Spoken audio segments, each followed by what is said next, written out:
Hey there Internet, welcome back to Purple's Living Origin Dex journey. Over the past couple of videos, we've been making our way through the Generation 1 Pokedex trying to catch them all, something that I've never done before. I think by now everybody knows what a living dex is, but I'll play a quick snip from an earlier video to explain in case you don't. Say you catch a Pidgey on Route 1 in Kanto, and throughout the game you evolve it into a Pidgeotto and then a Pidgeot. You now have 3 dex entries for that evolution line, but only 1 Pokemon left. When completing a living dex, you have to have all 3 Pokemon at the various evolution stages, so 1 Pidgey, 1 Pidgeotto, and 1 Pidgeot.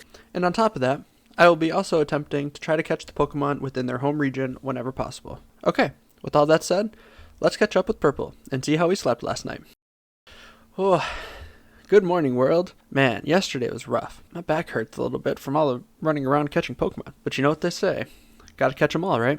We're so close to finishing this living dex, I just need to push through. I had another dream last night about a powerful Pokemon. It was purple and really cute, but I could really feel its immense power as it was calling out to me. Anyways, let's put on some running shoes and hit the road. Today's agenda consists of catching something called the legendary birds. Professor Oak mentioned them to me years ago when I was just starting my Pokemon journey, but I guess it's time to find out what they're all about. But before I go after them, I need a little warm-up. I was told that outside the power plant, you can find cute little blue dragons. I surfed and surfed, but not a single one wanted to appear. I decided to catch some tentacles in the meantime, just as a warm-up, and lo and behold, for some reason, 2 Dratini came to the rescue of the squids. They weren't too much of a threat though, and I threw a couple Pokeballs and they were mine. Feeling stoked about this catch, I braved the power plant to find Zapdos. Taking it down was trivial, but catching it was another story. After far too many Ultra Balls, I finally caught our first bird. Next on the list is Articuno, so I head back into the Seafoam Islands to encounter this beautiful creature. This was much easier than the Zapdos fight, so within a couple minutes, we had this one as well. And to round off the trio, we head into Victory Road to find Moltres, who actually was even easier than the 2 prior. I'm not sure what I was doing, but I seemed to be locked in with this Pokemon catching thing. As I'm feeling this confidence swell within me, I get a call from a number I don't recognize. The voice on the other line says that her name is Sonia, and she got my number from Professor Sada. I guess my name and achievements are spreading around the world, huh? It's nice to be recognized for my hard work. Anyways, she wants me to come catch the legendary birds that are roaming around the Crown Tundra and Galar. What do you mean they're in Galar? I just caught them. Regional forms. Fine, I'm on my way. I let my mom know that I was heading back to Galar, but I didn't tell her that I was going into the tundra. She never would have let me go if I had. Sorry, Mom. You can scold me later. When I arrived in Wedgehurst, I made my way to the lab. Sonia tells me a bit about the Crown Tundra and sends me on my way. The train ride was a few hours, but eventually we made it to this beautiful snowy place. When I got out of the station, I overheard 2 people arguing, and as I walked up to them, I was challenged to a battle. Peony, as he introduced himself after I beat him, asked if I would help him look for the legendary Pokemon in the Crown Tundra, because his daughter doesn't want to spend time with her old man. I accepted, as I already was here for the birds. He handed me 3 pieces of paper with clues on how to find the various Pokemon. The clue for the legendary birds points us in the direction of the Dynatree, so I make my way out of the expedition cabin and out into the wild. As I exit the house, I notice some footprints under a nearby tree, and me being a curious George, I wanted to take a look. Then all of a sudden, Sonia comes running up. What are you doing here, Sonia? It's gotta be freezing in that lab coat. What do you mean, what am I doing here? You told me to come here to find the birds. Yes, I know, Sonia, you already told me all of this. Wait a minute. Do you think that Sonia in the lab was also an AI, like Sada? Putting that scary thought behind me, I start my trek to the big tree. When I arrive, the birds are engaged in a battle, which is actually really fun to watch. It's not often you get to see powerful Pokemon duke it out, but with very unfortunate timing, I received a call from Peony, and that scared them all off. While on this call, he informs me that they have scattered across the region. So, hunt once more we must. First, I head to the mainland's wild area to chase down the super speedy Zapdos. Good thing I've been riding a bike for the past 25 years, or else these legs wouldn't have been able to keep up. I made quick work of this fight and captured it with no problem. Moltres is next, and is another unremarkable fight. It was just flying around the main area of the Isle of Armor. I rang the bike bell a bit, and it swooped down right into its Pokeball. Lastly, I head back into the Crown Tundra to find Articuno. This tricky bird gave me some trouble. When I approached, it turned into 3 copies of itself and spun in a circle. It took me 2 attempts to get the correct one, and then when I did, it also took 2 attempts to catch it, because of dumb hail chip damage. But regardless, I caught it, and that completes the second trio of the legendary birds. I report back to Peony with my findings, wave goodbye to Sonia, and take the train back to the mainland. Before I make my way home, I need to head up north to Route 10 to catch a Mr. Mime, head to Route 5 to catch a Farfetch'd, and then to Route 4 to catch a Meowth. One more thing before I leave. I walk back into the lab, where I first talked to Sonia. She's nowhere to be found, and the assistant has no idea where she is. She must have been an AI after all, huh? There's no other explanation for Sonia's behavior in the Crown Tundra. What is going on in this world? Frankly, a little scared. Trying to put that behind me, I board back on the train and make my way back to Kanto. Over the last few days, there have been a few Pokemon that I've missed or forgot to get. So let's pick those up real quick. In Kanto, I head to Cerulean Cave to catch a Golduck, and in the waters just outside, a Magikarp. I evolve a Cubone into Marowak, a Dratini into Dragonair, Ammonite into Amistar, and Kabuto into Kabutops. And then lastly, I snag one more Eevee on Route 17. There is one more Pokemon I am missing from the small yellow world, so I head on back to Bill to shrink down again, even though I really am over that. However, when I got there, as a thank you for helping him all those years ago, he just handed me the Scyther I needed. Wow. Thank you, Bill. That's really nice. I take back all those mean things I said about you in my head. Before we continue, I have been keeping a secret from y'all. I said that last time I went to Alola, I only caught Geodude and Graveler. Well, that was a lie. I actually caught a few more. So let's go over them. I caught 2 Meowth and evolved one into Persian. I caught 2 Grimer and evolved one of those into Muck. Caught an Execute to evolve later.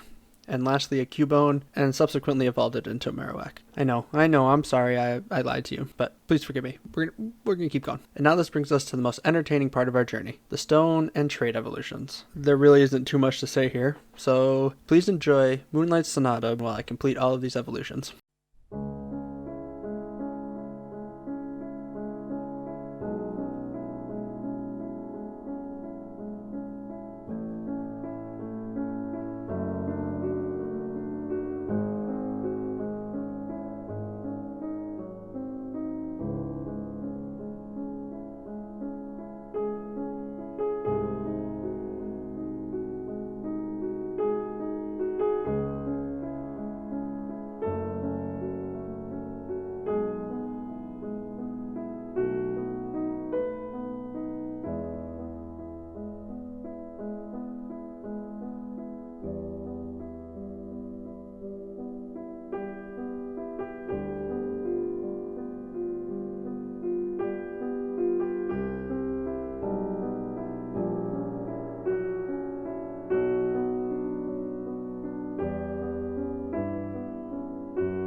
And finally, with all the other Pokemon filling up our living decks, it is time to take on our final battle. The one people across the globe whisper about, and the one I've been dreaming about, Mewtwo. But as you know, I'm a hardened traveler and Pokemon tamer. This shouldn't be hard at all, especially when you have special catching equipment. No Pokemon deserves the Master Ball as much as this one does. I was a little nervous at first as it batted it away, but in the end, it was caught in the beautiful purple Pokeball. And that's where our story ends. We've traveled through 6 regions, 2 time periods, had multiple outfit changes, and now we have a completed living Origin Dex for Kanto. So that puts a wrap on the original 150 Pokemon. Wait a second. I thought it was supposed to be 151. I called Professor Oak to ask him about the missing entry. What do you mean I can't catch Mew? I have to do what? Okay, fine. Just tell me where I need to go. Sinnoh? But that's days away. Okay, fine. I'm on my way. And so the final challenge of this Gen 1 Living Dex journey is to talk to this old man. Yep, he just hands me one of the most powerful Pokemon ever. I don't know what to tell you. I wanted to end this section of the adventure on a really cool finale, but nope, I just get gifted a Mew. I know, it's really anticlimactic, but hey, it is what it is. Well anyways, here it is, the original 151 Pokemon plus regional form Origin Dex in all its glory. All Pokemon have been transferred up to home, and all stickers have been cataloged in our lovely sticker book. This has been a really fun journey, so I thank you all for sticking around with me. Don't worry, Purple's journey is not over yet. There's still plenty of regions to come. I can't wait to see what we get up to going forward. So come on and join me if you're interested as well. If you have any comments or suggestions for future content or on how to improve this silly project I have going, please leave a comment below. Also, let me know what your favorite Gen 1 shiny Pokemon is. Mine is Oddish because it was the first full odd shiny that I ever caught, so there's some sentimental value there. Anyways, thank you so much for watching Purple's Living Origin Dex Journey. I hope you have a lovely rest of your day, and I will catch you next time. My name is Devin, but you can always call me Purple.